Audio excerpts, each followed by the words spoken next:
What's up? Welcome back to the shop. Wanted to touch on something really quick. I'm out back going to milling, and the other day, if you didn't watch the video, it's just back a couple of videos when I was milling about the saw with the bad chain. I went to do some trimming with it and it wouldn't cut because I had hit that Phillips head screwdriver having to cut that chunk of slab off that I hit in the middle of the cut. So what I did with that chain, and I just want to show you. So this is kind of those are all my milling saws. That's the 272 is my main felling saw. I got some saws around to be repaired. But I do a lot of milling, a lot of filing, and a lot of chain work. Well, I have two grinders. I have a 52120 Oregon. As you can see, it's got, looks like a 36 on it right now. And I have that little Harbor Freight grinder also. What I did with that little saw that had the roached chain, the only time that I grind chains is when they've hit something. And that small chain on that MS250 clone, I couldn't fit a 7/32 file in between the rakers and the teeth, or I would have just hand filed it because I could take it down quick that way. So what I did was I tossed it on this grinder, still set it 25 degrees. You can see this one set over at 10 because this is a milling chain.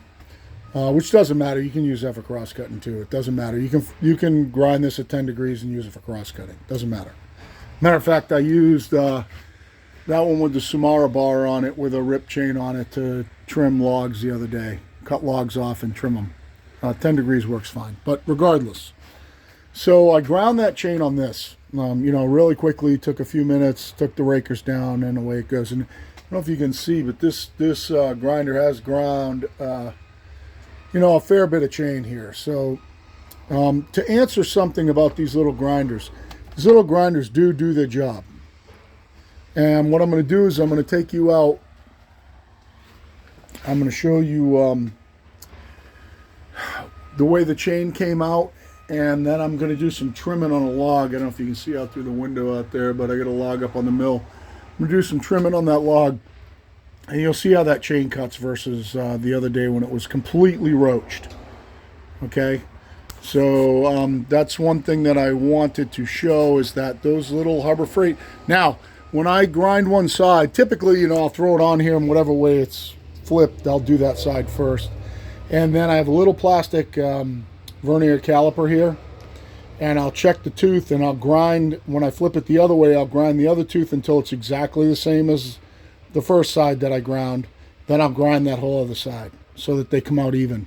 So it doesn't grind even when you flip it back and forth. You got to check it. So I do check it and grind them as close as I can. It doesn't make much of a difference, to be honest with you. But it's nice. If I'm going to take the time to throw it on a grinder, I'm going to turn it back to stock spec. So what I'm going to do here is I'm going to pause you. I'm going to go out back, put you in the tripod. To you, it's going to take 3 seconds. To me, it's going to be about 2 minutes. And then we're going to do some trimming with that saw, and we'll see how it cuts. So I'm going to pause you. So real quick, here's that MS250 clone. I had to do, quite a bit of grinding on it because the side profiles were pretty whooped.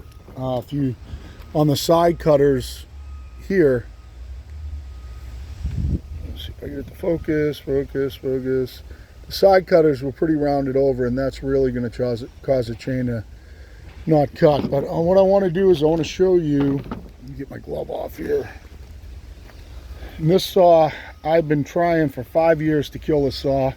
It's an MS250 clone. I've obviously got many more expensive and bigger saws, but I've been trying to kill this saw as a kind of a test subject. I bought it for my wife one Christmas because she's got some health issues and wanted something light. And then when she decided it was a little too big for her heavy-wise, I went on to trying to kill the thing. So let's take a look at, see if I can zone in on one of the teeth here.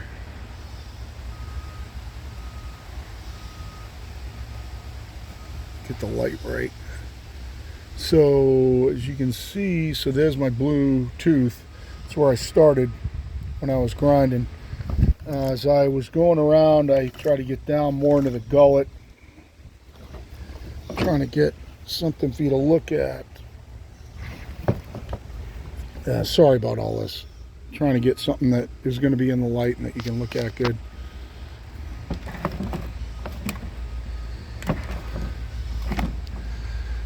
Okay, well, it's not bad there. Let's try that one. Let me get the, come on, focus. Come on, focus. Focus, focus, focus. Let's get it focused. So,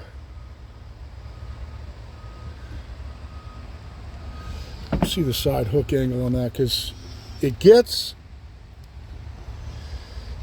a little bit vertical on the cutting edge. You can still see this positive rake. It's at least 5, but when you look at it from the other side, it'll tend to, like this one here. Let me get this one in focus. It'll tend to look a little vertical. Jesus, that sucks. So you can see how that cutting edge looks a little vertical, but I can assure you that when you look at the, Jesus Christ, when you look at the rake angle, there is rake angle on it. It's a pretty durable edge. It probably is not the greatest in the world for this little small chain, unless I profiled the wheel a little different. But you can see that it does have positive rake. It's not a lot of positive rake. It's pretty vertical, but that's going to be a pretty durable edge. And I will show you how that cuts here in a second. Now, I can't really, you know, I wish I could get a better view here with one hand out on the back of the truck.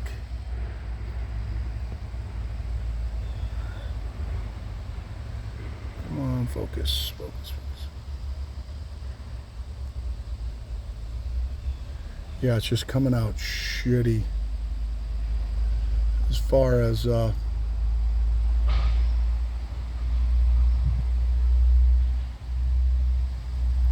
what you can see and what you can't see.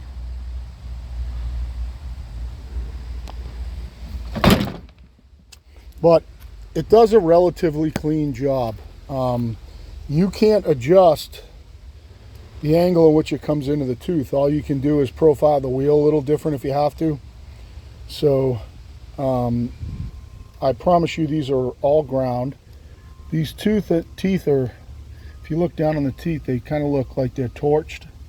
So I took so much off. This is just old bar oil and stuff like that. I can kind of pick it off with my fingernail.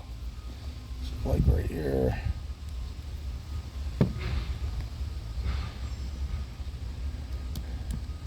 The edge, you'd have to heat these way up more than that to get the metal to burn. Just picking it's old bar oil and dust and crap like that.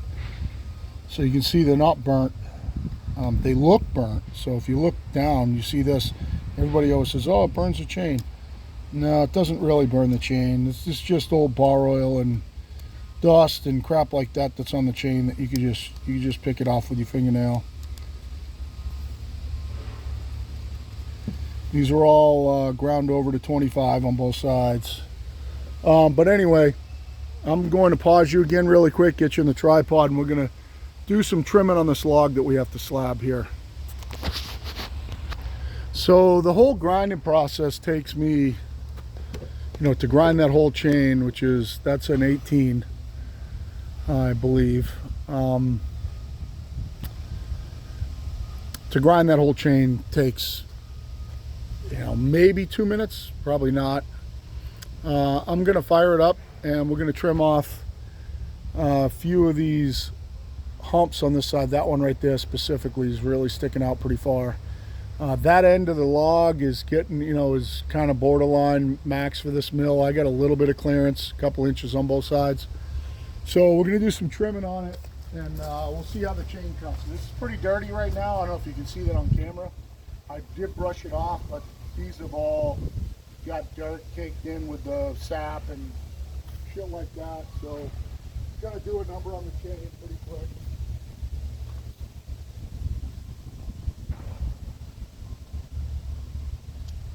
I guess the question here is, do I have to spend the money on a big dollar Oregon grinder if I am not proficient at hand filing like I am?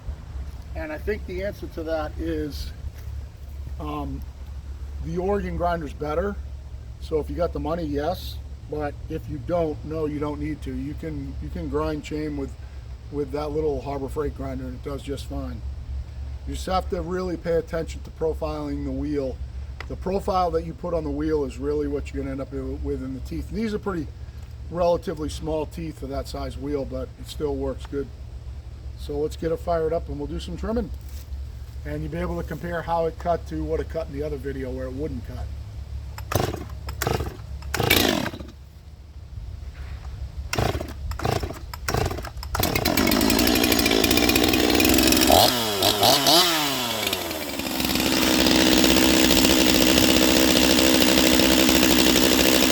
$100 sauce starts up every time.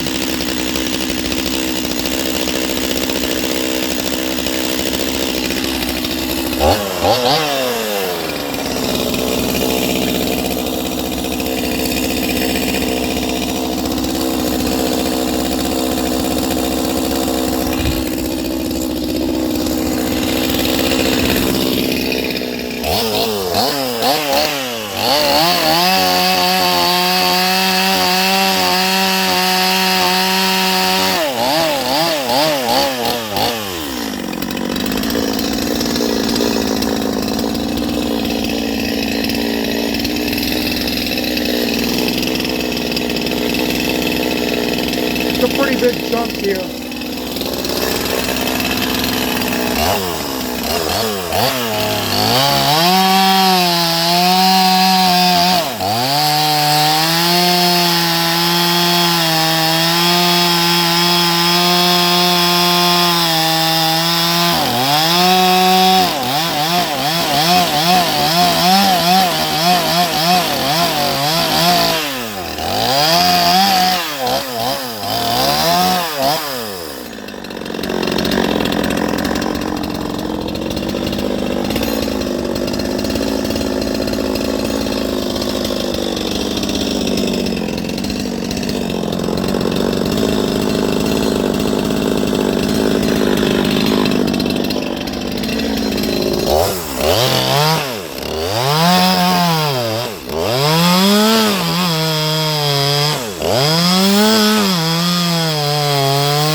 Might have to do a little tuning on this saw. Getting cold out again.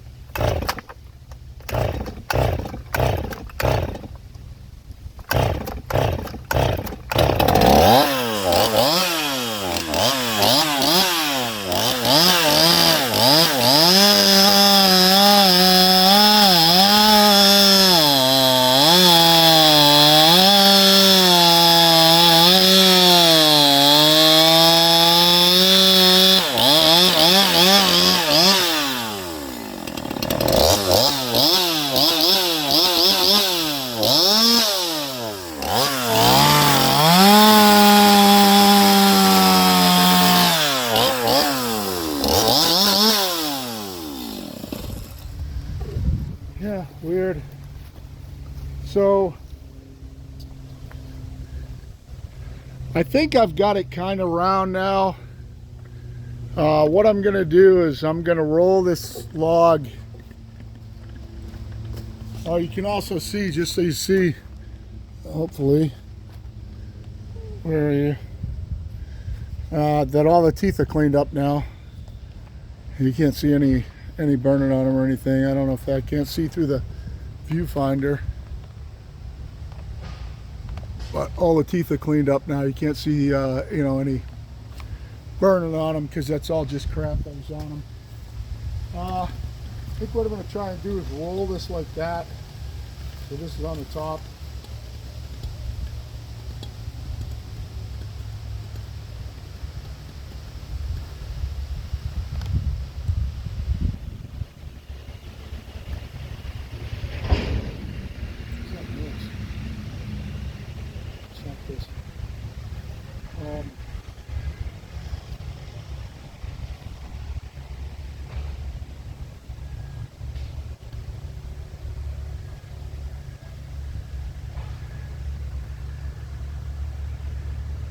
Huh.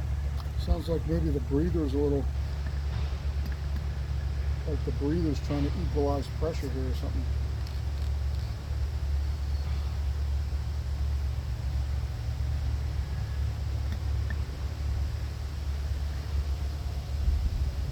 I think I'm going to try to roll it so this is on the top. The only thing that I'm worried about is that bark inclusion right there. That can either end up being a good thing or a bad thing, and I'm not sure how far it goes. This end of the log is pretty small, so it's almost, you know, if it did go a foot or two, it wouldn't be so bad because the big slabs are going to be down there. It's really a catch-22 here, whether I try to get that this way, take the top off it and not include that in the slab, or whether I try to include that in the slabs, which I think will make them more interesting. So I think what I'm going to do is I'm going to roll it a little bit and then go to milling on it. So I'll get some more video when I'm milling. But anyway, those, yeah, Harbor Freight grinder definitely works. I don't know if you can see the chips it was pulling around on the ground down here. So we're going in different directions with grain. Put my foot in there. You can see all those long noodly chips here. You can see them all down there. Can't see through the viewfinder, that sucks. You know, it was ripping noodles out. So see them all down there. See all the noodles everywhere. So this, you know, this chain's not dull. This chain is working good. You see the noodles. You know, of course, it all depends on the grain direction when you're doing that. You can see all the chip load here. And we're, you know, I'm trimming off knots, so it does make a difference. But, you know, you see all these noodles down here, you know, they don't lie. That's pulling beautiful pieces for a little, you know, little MS250. But anyway, that saw is going to live to cut another day, and I will get you guys set up and I'll do some video when I start milling. So hope you're having a great day.